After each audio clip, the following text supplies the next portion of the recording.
Его родители татары, о любви или нелюбви к национальной музыке вопросов в его семье даже не стоит. Среди сверстников такая музыка не очень популярна, но Айнур, герой нашего сюжета, думает иначе. Ну, иногда приходится и русский учить, все-таки живем в Российской Федерации. А так в основном играют татарские песни, потому как это мой родной язык. Мелодия, которую сейчас наигрывает юный музыкант, песня «Мой рок-н-ролл». Композиция из жанра русский рок хорошо легла на клавиши. Фортепиано – лишь один из музыкальных инструментов, которым он владеет. Ученик хорового класса музыку поет, слушает и играет.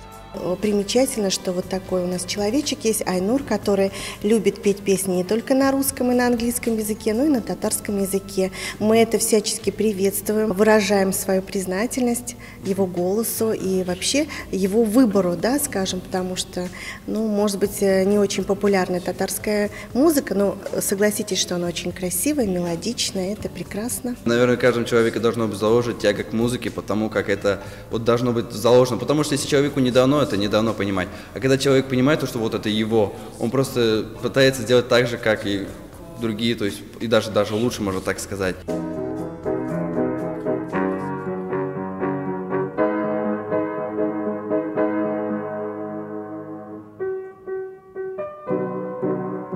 Нот всего 7, и переход от русского рока к национальной татарской мелодике происходит нажатием нескольких клавиш. Аккомпанемент фортепиано сменяет гитара. Это второй инструмент, которым владеет герой нашего сюжета, на котором, при большом желании, можно легко исполнять и татарские песни.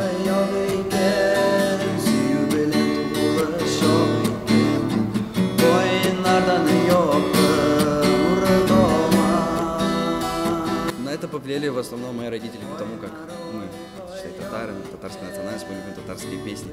И мне хотелось бы показать татарские песни в своем исполнении.